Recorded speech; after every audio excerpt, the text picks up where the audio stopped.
Veux-tu prendre ta part de lumière? C'est le moment de prendre une impulsion. Il existe une réalité d'une richesse incroyable derrière les apparences limitées par nos sens. Et je crois que nous devrions nous relier, très nombreux, à cet arrière-plan de conscience pour faire contrepoids à ceux qui aujourd'hui trafiquent et détruisent le vivant. Le monde a besoin d'héroïsme et tu peux y prendre ta place, quelle que soit ta question vitale, car il existe de nombreux chemins pour quérir son Graal. Dans cette vidéo, un peu longue, on va aller au fond des choses pour que tu sentes que cette richesse est à ta portée. Je vais évoquer des expériences extraordinaires et extrasensorielles que j'ai vécues. Mais il s'agit surtout de les incarner et non pas uniquement de rêver. Et il est question de la puissance de la vision qui délivre des chaînes.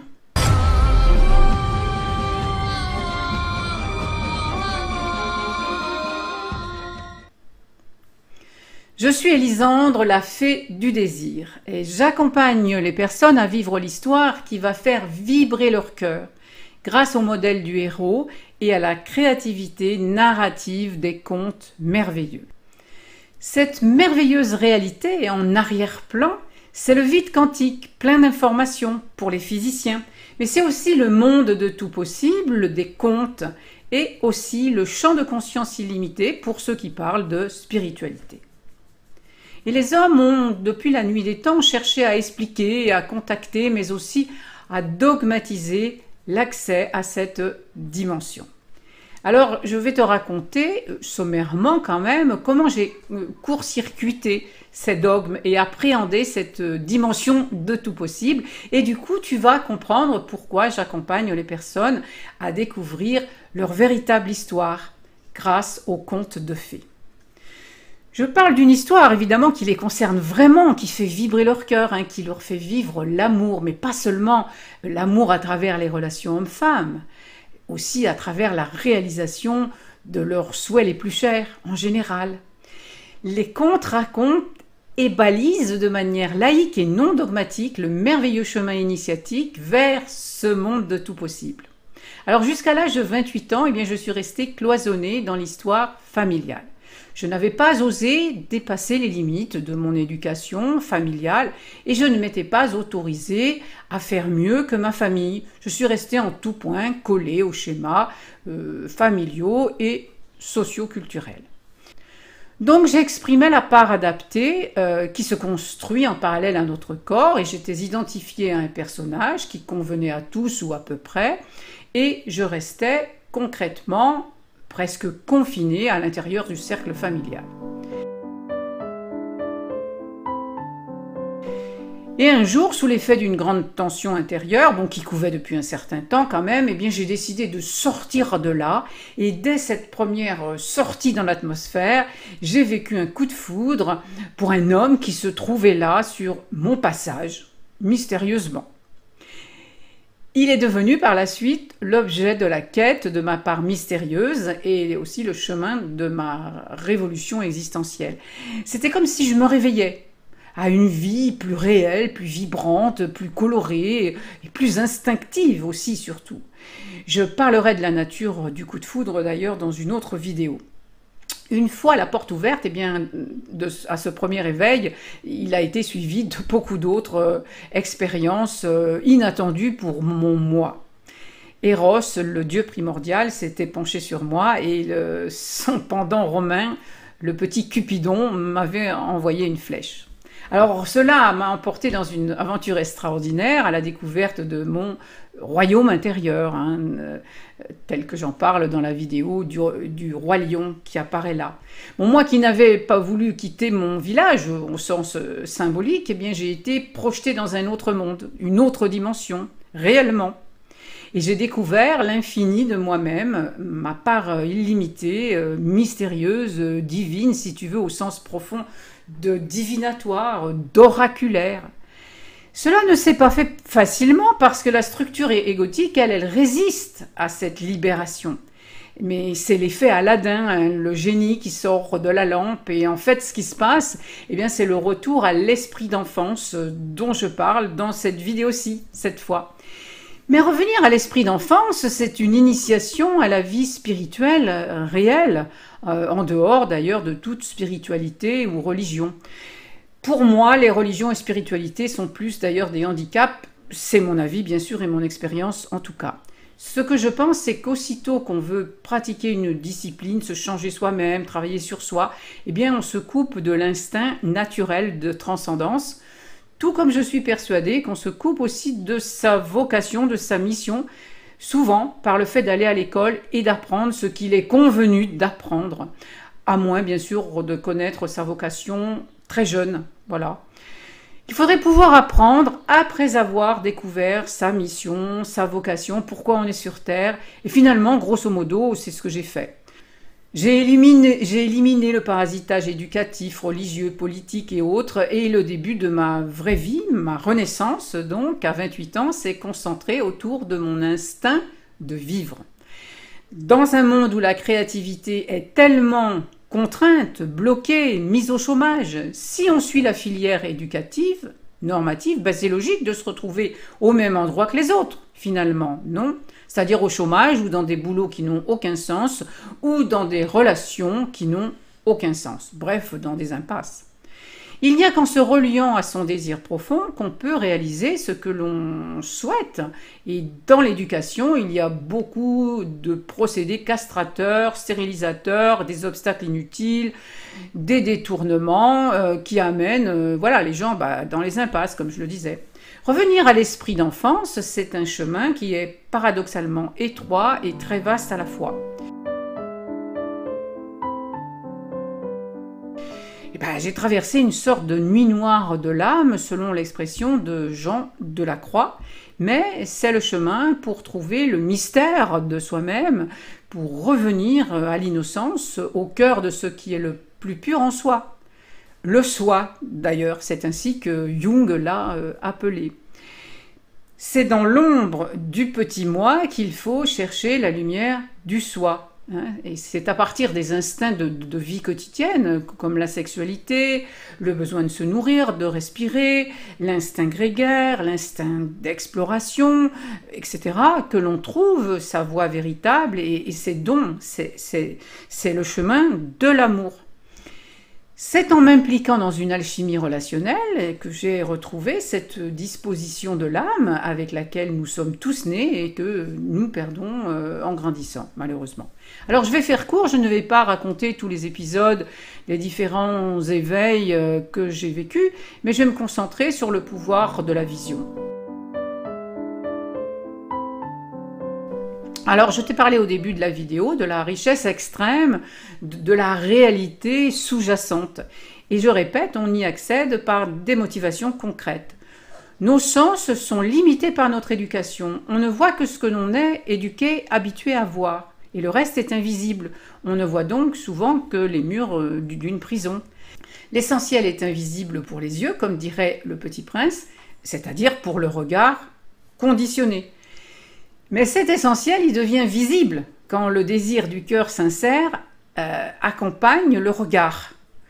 Parce que le cerveau est un filtre qui nous empêche d'avoir accès à la richesse infinie du champ quantique illimité, du tout possible qui nous submergerait. Bon, d'ailleurs, aujourd'hui, tout est fait pour que tu sois submergé d'informations et pour coloniser ton cerveau et du coup ton avenir. Alors pour comprendre, imagine-toi si tu regardais des centaines d'images sur des calques transparents, placés comme ça les unes sur les autres, mais tu verrais que du noir. Alors, comme ton cerveau a appris à filtrer, eh bien tu ne vois que tes habitudes, tes conditionnements, ton formatage. Ainsi, tu vois un film que tu crois cohérent et tu as l'impression qu'il y a un fil conducteur à l'histoire. Mais c'est toi qui mets le fil conducteur de la causalité pour te repérer dans ce vaste champ quantique dont tu n'es pas séparé. Voilà, tu es acteur ou actrice dans le film. Alors il faut savoir que la notion de causalité, elle n'est rien d'autre qu'une vision pré-scientifique du monde.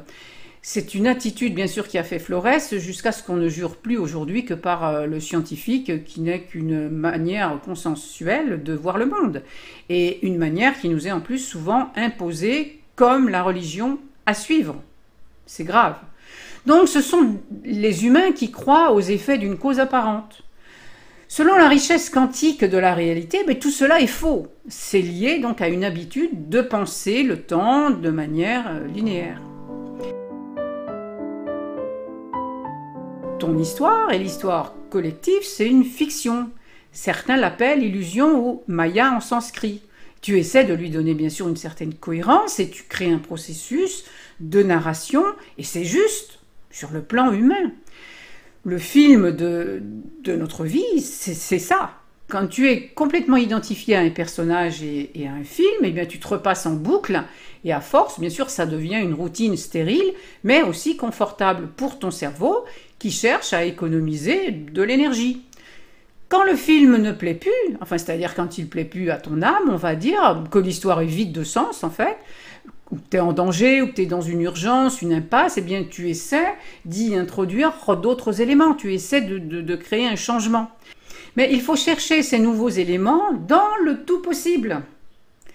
Mais ta vision a créé des fixations, des fascinations, des focalisations, et tu vois donc toujours la même chose, parce que tu restes aussi accroché à la même position intérieure. Alors, ben voilà, les gens sont encouragés à porter des lunettes parce que leur vision devient rigide, elle se rigidifie, la rétine se rigidifie pour s'accrocher aux mêmes images. Je le sais car j'ai porté des lunettes vers l'âge de 50 ans sous la pression familiale, on va dire, et ensuite j'ai repris ma puissance. La pression sociale et familiale, elle est forte, mais le héros en soi, il est plus fort et il faut y faire appel quand c'est nécessaire. Car tu as peut-être envie de vivre et d'être en pleine vitalité, quel que soit ton âge. Alors j'espère que je me fais bien comprendre, il faudra peut-être visionner cette riche vidéo plusieurs fois, voilà. Donc c'est dans l'ombre de toi-même, au sein de ton mystère, qu'il faut aller chercher d'autres images. Et c'est pour cela que j'ai traversé la nuit obscure de l'âme, comme je te l'ai expliqué précédemment. Et je suis arrivée sur l'autre rive, où se trouve la lumière. Mais pas la lumière phénoménale du soleil. Non, elle s'appelle la lumière nouménale. Elle rend les choses transparentes et merveilleuses. Et moi qui m'étais faite voler ma mission, mais ceci est une autre histoire, alors faire traverser d'une rive à l'autre vers le merveilleux, mes contemporains, est devenu ma mission, une fois que je l'ai eu accomplie pour moi-même, bien sûr, et que j'en ai reçu tous les bénéfices. Alors c'est à l'endroit où tu peines que tu trouves ta mission, tu comprends, quand tu as surmonté les difficultés. Cette mission d'éclaireuse, elle m'a été d'ailleurs très clairement indiquée. Alors, faire traverser aux autres, donc en éclairant leur chemin dans l'obscurité, c'est le rôle de la fée qui indique le chemin et les modalités au futur héros. Mon audace m'a donc fait connaître mon royaume et ma vocation. Alors, comment on voit le monde avec cette lumière nouménale? Eh bien, on voit que tout est lié, que tout est synchronisé, que tout arrive ensemble, il n'y a plus ni espace, ni temps, tout est brillant, léger et plein d'amour, amoureux. C'est pour cette raison que j'ai appelé mon blog « Le Royaume amoureux ». Et lorsque j'ai eu retrouvé mon regard innocent et mon royaume, eh bien, j'ai considéré que tout ce qui n'est pas rempli d'amour ne vaut pas la peine d'exister ou d'être entrepris. Cet esprit d'enfance qu'il s'agit de retrouver, il se définit par une alliance à la fécondité de la vie, comme un enfant s'en remet à ses parents. Il implique à la fois la pleine conscience de son dénuement et la certitude de pouvoir compter sur un soutien mystérieux. Mystérieux car invisible, qui devient visible par l'œil magique. Ça rejoint le héros et l'héroïsme. L'enfant, lui, se sait être un héros, mais il doit apprendre à être roi. Et c'est à l'âge de 28 ans, donc, qu'il devrait devenir roi, remplir sa fonction royale et agir ensuite en héros. Alors c'est symbolique, car notre monde s'est tellement détourné de la vérité que ça peut se faire plus tardivement, évidemment. Le roi en soi, c'est un mélange de volonté, de générosité et d'intelligence. C'est la fonction politique. Les faux rois dont on s'est doté sur la planète aujourd'hui témoignent du fait que la grande majorité des humains ne gouvernent pas leur propre royaume et préfèrent être esclaves ou victimes. Les tyrans qui gouvernent de nombreux États, ils ont acquis du pouvoir, mais pas de la puissance. Alors, malgré leur tyrannie, tu peux gouverner ton royaume, tu dois acquérir de la puissance. Alors, je voudrais terminer en te parlant des images magiques qui existent dans des livres que tu peux acheter en librairie. Une image magique est une image qui semble plate sur une feuille, et pourtant si tu la regardes d'une certaine façon, tu vois une image en 3 dimensions, une profondeur. Et ça représente un peu ce que j'ai expliqué dans cette vidéo. On ne voit que la surface, et la profondeur est invisible, mais c'est là qu'on découvre notre vraie histoire, la vérité sur soi. Tu connais aussi sans doute cette femme qui tourne dans un sens ou dans l'autre selon la manière de la regarder. Tout est illusion d'optique. Comprends-tu maintenant que tu peux faire des miracles dans ta vie en reprenant la main sur ton cerveau et ta vision, et cette main, elle doit être amoureuse. C'est à cette quête que j'accompagne parce que les contes, comme ces images magiques par exemple, provoquent une vision profonde. Si tu échoues depuis longtemps, c'est que tu ne peux changer seul cette vision, ta vision. Comprendre peut-être, mais la voir avec ton œil magique demande un accompagnement. Quand je parle de la voir, c'est évidemment la faire apparaître dans ta vie quotidienne. C'est faire apparaître concrètement le rêve enfoui de ton âme. Il te faut une éclaireuse pour quérir ton Graal. Ça représente une chasse au trésor, comme en font les enfants. Il n'y a rien de plus sérieux que ce que font ou disent les enfants, enfin, du moins quand ils sont encore restés sains d'esprit. Le conte est l'outil de communication qui m'a été donné par la vie pour accompagner mes contemporains à passer sur l'autre rive, parce que le conte est l'histoire de ce passage. C'est une suite de synchronicités. Tu as sûrement vécu des épisodes douloureux dans ta vie, peut-être liés à l'affectif ou familial, au sentimental, professionnel, à l'amical. Et donc tu as fait une partie du voyage déjà, mais c'est celui de la souffrance. Et pour une raison ou une autre, tu t'es arrêté en chemin. Tu n'as peut-être pas entendu la réponse qui t'a été donnée. Et si tu ne fais rien de la réponse qui t'est donnée, alors l'histoire, elle ne va pas plus loin. Tu n'as sans doute pas traversé le fleuve des enfers, le Styx. Et donc, tu n'as pas ramené à la vie cette part de toi qui reste encore inconnue aujourd'hui. Tu n'as pas rencontré le dieu nommé Hadès, Pluton, selon qu'on est chez les Grecs ou chez les Romains. Pluton veut dire le riche et Hadès veut dire l'invisible, mais c'est le même. Moi, j'ai traversé le Styx, le fleuve des enfers, accompagné par une lumière d'un autre monde. La mythologie grecque dont nous sommes les héritiers, elle raconte des vérités sous forme métaphorique. On dit que Pluton Hadès est le dieu des enfers, mais en fait, l'enfer est le lieu où dorment tes souhaits, où ceux-ci sont enfermés. Hadès Pluton est la personnification mythique de toutes les forces renfermées dans les profondeurs du sol, de la terre, mais aussi dans ta terre intérieure. Alors si tu veux enfin amener les réponses à la lumière, tu trouves des liens sous la vidéo.